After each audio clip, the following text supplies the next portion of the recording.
नमस्कार। दोपहर समाचार में आपका स्वागत है।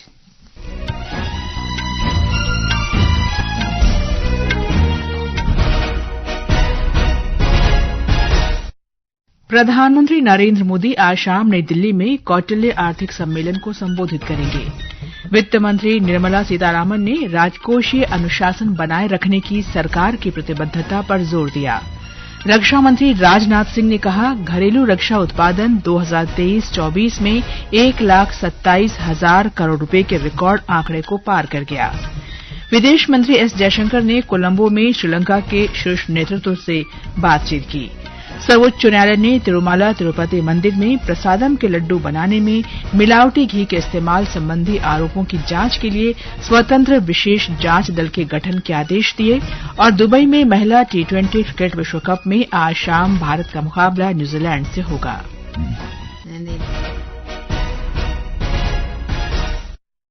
दोपहर समाचार के साथ मैं कनकलता।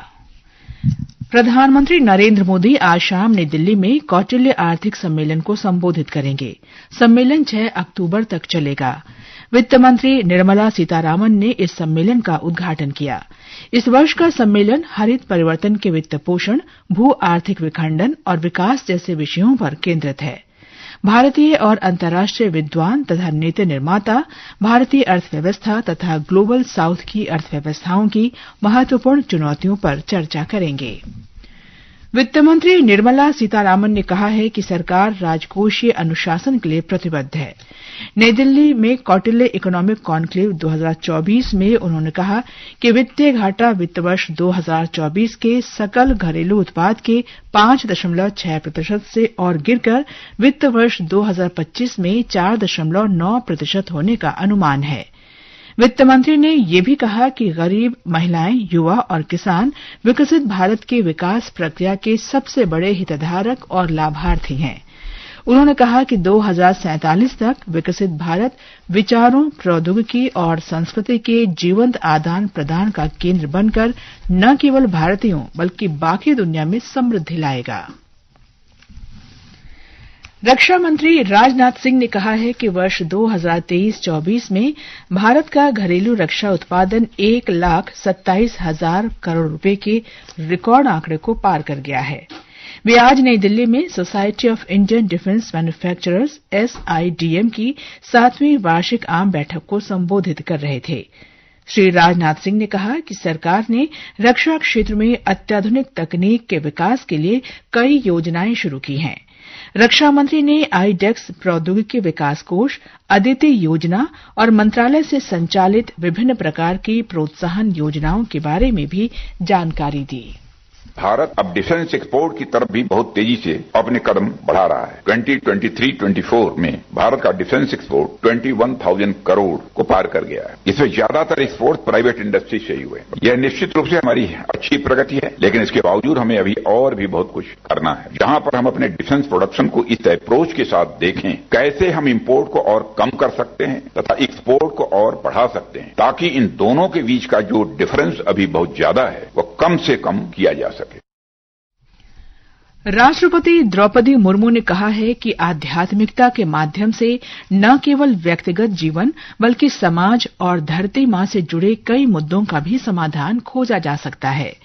वे आज राजस्थान के आबू रोड स्थित ब्रह्म कुमारी संस्थान में स्वच्छ और स्वस्थ समाज के लिए आध्यात्मिकता पर आयोजित वैश्विक शिखर सम्मेलन के उद्घाटन सत्र को संबोधित कर रही थीं।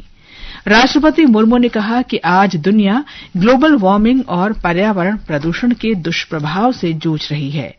उन्होंने कहा कि ऐसे समय में हमारा कर्तव्य है कि हम इन चुनौतियों से निपटने के लिए हर संभव प्रयास करें। जो क्लाइमेट चेंज हो रहा है वो भी आहिस्ता आहिस्ता सुधर जाएगा। ये जल, वायु जो प्रदूषित हो रहा है, मुझे लगता है आहिस्ता आहिस्ता प्रदूषण होना बंद हो जाएगा। लेकिन सभी परिवार, सभी लोग एक एक पेड़ अपने माँ के नाम हर साल एक एक पेड़ लगाएंगे तो मुझे लगता है जो परिस्थिति आज दिखाई दे रहा है वो परिस्थिति आहिस्ता आहिस्ता सुधर जाएगा। राष्ट्रपति ने कहा कि भारत सरकार स्वच्छ और स्वस्थ समाज के लिए कई प्रयास कर रही है। मुझे ये जानकर प्रसन्नता हुई है कि सरकार द्वारा रासायनिक खाद की जगह जीवामृत और प्राकृतिक खाद और बीजामृत जैसे बीज पोषक तत्वों की सहायता से प्राकृतिक खेती को प्रोत्साहित किया जाता है। प्राकृतिक खेती से स्वच्छ अन्न तथा स्वच्छ अन्न से स्वस्थ मन की कड़ी बनती है और चारों तरफ जैविक खेती करने के लिए वो प्रोत्साहित करते हैं और खुद भी करते हैं। ये शरीर के लिए, मन के लिए बहुत ही उपयोगी है। राजस्थान के राज्यपाल हरिभाऊ बागड़े ने भी इस कार्यक्रम को संबोधित किया। ये समाचार हमारी वेबसाइट www.newsonair.gov.in और हमारे न्यूज ऑन एआईआर ऐप पर भी उपलब्ध हैं। दोपहर समाचार में आपका फिर स्वागत है। सर्वोच्च न्यायालय ने तिरुमला तिरुपति मंदिर में प्रसादम के लड्डू बनाने में मिलावटी घी के इस्तेमाल संबंधी आरोपों की जांच के लिए स्वतंत्र विशेष जांच दल के गठन के आदेश दिए हैं। इस टीम में सीबीआई के 2 अधिकारी तथा आंध्र प्रदेश पुलिस के 2 अधिकारी और भारतीय खाद्य संरक्षा तथा मानक प्राधिकरण का एक वरिष्ठ अधिकारी शामिल होगा। सीबीआई निदेशक इस जांच का निरीक्षण करेंगे। सर्वोच्च न्यायालय ने आज इस मामले में विभिन्न याचिकाओं की सुनवाई करते हुए कहा कि उसे इन आरोपों और प्रत्यारोपों में कुछ भी नहीं मिला और न्यायालय के फैसले को राजनीति के मैदान में इस्तेमाल नहीं किया जाना चाहिए। न्यायालय ने स्पष्ट किया कि उसने करोड़ों श्रद्धालुओं की भावना को शांत करने के लिए ये आदेश दिया है। पश्चिम बंगाल में भारतीय जनता पार्टी के पूर्व सांसद अर्जुन सिंह के निवास पर आज सुबह हमला किया गया। आरोप है कि कुछ उपद्रवियों ने उत्तर 24 परगना जिले के जगतदल में उनके घर पर बम फेंके और रिवॉल्वर से फायरिंग की। हमारे घर पर अटैक होता है, बम चलता है, गोली चलता है, उतरने के बाद मुझे पैर में स्पेल्टर लगा है बम का। तो ये क्लियर है कि इट्स प्लानिंग, ये प्लान करके किया जा रहा है। तृणमूल पूरे बंगाल में खत्म हो रही है, तो अपने जमीन के तलाश में इस तरह से भय दिखाकर लोगों को डराने की कोशिश कर रही है। हमले के बाद पुलिस और त्वरित कार्रवाई बल आरएएफ को तैनात किया गया है। भाजपा नेता ने आरोप लगाया है कि हमले में स्थानीय पार्षद का बेटा नमित सिंह शामिल है। उसे पहले भी राष्ट्रीय अन्वेषण अभिकरण ने गिरफ्तार किया था और बाद में जमानत पर रिहा कर दिया गया था। हरियाणा में विधानसभा चुनाव के लिए कल होने वाले मतदान की सभी तैयारियां पूरी कर ली गई हैं। मतदान सुबह 7 बजे से शाम 6 बजे तक चलेगा। 90 सदस्यीय विधानसभा चुनाव में 1031 उम्मीदवार मैदान में हैं। हरियाणा के मुख्य चुनाव अधिकारी पंकज अग्रवाल ने बताया कि राज्य में 2,03,54,000 से अधिक मतदाता हैं। जम्मू कश्मीर में 1 अक्टूबर को विधानसभा चुनाव के तीसरे चरण में हुए मतदान में महिला मतदाताओं की संख्या पुरुषों से अधिक रही। इस चरण में सबसे अधिक मतदान जम्मू जिले के मढ़ विधानसभा क्षेत्र में हुआ, जहां पर 81.47% वोट डाले गए। इसके बाद छम्ब विधानसभा क्षेत्र में 80.34% मतदान हुआ। सबसे कम सोपोर विधानसभा क्षेत्र में 45.32% मतदान दर्ज किया गया। केंद्रीय मंत्रिमंडल ने मराठी, पाली, प्राकृत, असमिया और बंगाली भाषाओं को शास्त्रीय भाषा का दर्जा देने को मंजूरी दी है। प्रधानमंत्री नरेंद्र मोदी की अध्यक्षता में कल हुई मंत्रिमंडल की बैठक में यह फैसला किया गया। प्रधानमंत्री ने इन भाषाओं को शास्त्रीय भाषाओं की सूची में शामिल करने पर प्रसन्नता व्यक्त की है। सोशल मीडिया पोस्ट में उन्होंने कहा कि हमारी सरकार भारत के समृद्ध इतिहास और संस्कृति को संजोकर उसे मान्यता प्रदान करती है। महाराष्ट्र के मुख्यमंत्री एकनाथ शिंदे, उप मुख्यमंत्री देवेंद्र फडणवीस और अजित पवार ने मराठी को शास्त्रीय भाषा का दर्जा देने के लिए केंद्र सरकार के प्रति आभार व्यक्त किया है। महाराष्ट्र के राज्यपाल सीपी राधाकृष्णन ने मराठी को शास्त्रीय भाषा का दर्जा दिए जाने पर प्रसन्नता व्यक्त की है। उन्होंने इसके लिए प्रधानमंत्री नरेंद्र मोदी को धन्यवाद दिया है। उत्तर प्रदेश के मिर्जापुर जिले में आज तड़के एक सड़क दुर्घटना में 10 लोगों की मृत्यु हो गई और 3 घायल हो गए। ये दुर्घटना मिर्जापुर वाराणसी सीमा पर मिर्जा मुराद के पास एक ट्रक और ट्रैक्टर ट्रॉली के टकराने से हुई। राष्ट्रपति द्रौपदी मुर्मू ने सड़क दुर्घटना में जान गंवाने वालों के प्रति गहरी संवेदना व्यक्त की है। प्रधानमंत्री नरेंद्र मोदी ने जान गंवाने वाले लोगों के परिजनों को 2-2 लाख रुपए की अनुग्रह राशि देने की घोषणा की है। घायलों को प्रधानमंत्री राष्ट्रीय आपदा कोष से 50-50 हजार रुपए दिए जाएंगे। श्री मोदी ने दुर्घटना पर शोक व्यक्त करते हुए पीड़ित परिवारों के प्रति संवेदना व्यक्त की है। मुख्यमंत्री योगी आदित्यनाथ और मिर्जापुर से सांसद अनुप्रिया पटेल ने भी इस दुर्घटना पर गहरा दुख व्यक्त किया है। राज्य सरकार ने प्रत्येक मृतक के परिवार को 2-2 लाख रुपए की अनुग्रह राशि देने की घोषणा की है। केंद्रीय सहकारिता मंत्री अमित शाह ने कहा है कि सहकारिता दुनिया का ऐसा एकमात्र मॉडल है जो लोगों के कल्याण के साथ साथ आर्थिक विकास भी सुनिश्चित करता है। वे आज गांधीनगर के महात्मा मंदिर में अहमदाबाद जिला सहकारी बैंक के शताब्दी समारोह में बोल रहे थे। उन्होंने कहा कि कोई भी देश केवल आर्थिक विकास से तब तक विकसित नहीं हो सकता जब तक कि लोगों का कल्याण सुनिश्चित न हो। भारतीय वायुसेना अपने 92वें स्थापना दिवस के उपलक्ष्य में सोमवार से बुधवार तक चेन्नई में फ्लाई पास्ट शो का आयोजन करेगी।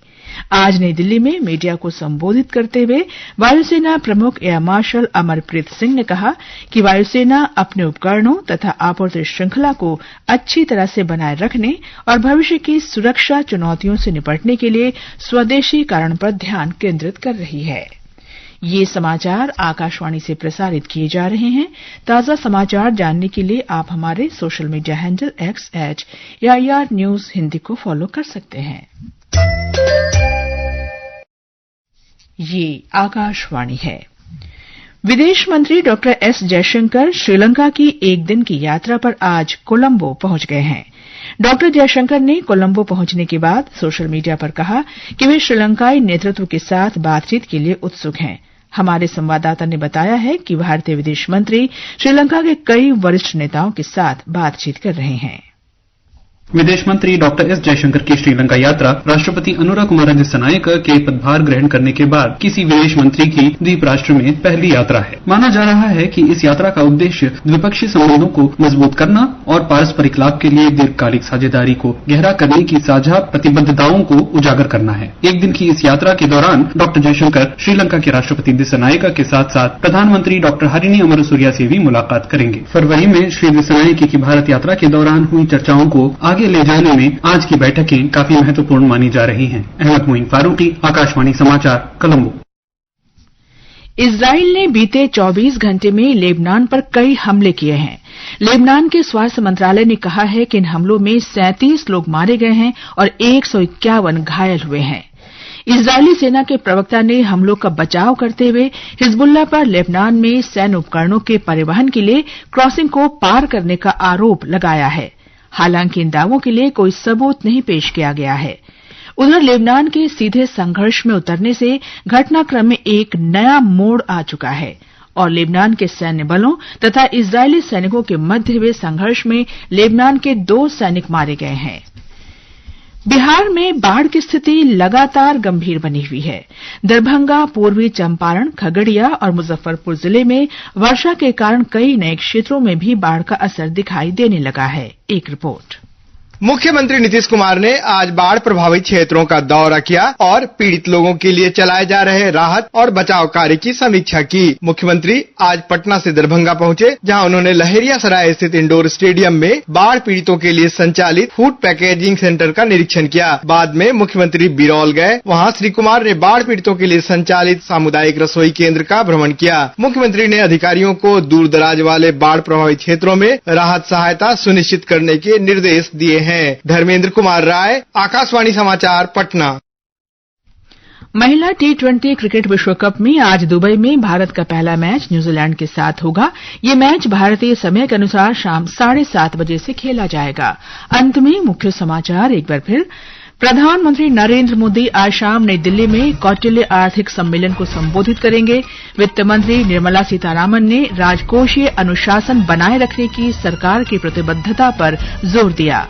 रक्षा मंत्री ने कहा, घरेलू रक्षा उत्पादन 2023-24 में 1,27,000 करोड़ रुपए के रिकॉर्ड आंकड़े को पार कर गया है।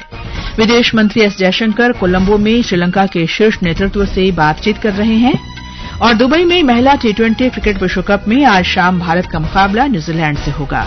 इसके साथ ही दोपहर समाचार का ये अंक समाप्त हुआ। नमस्कार।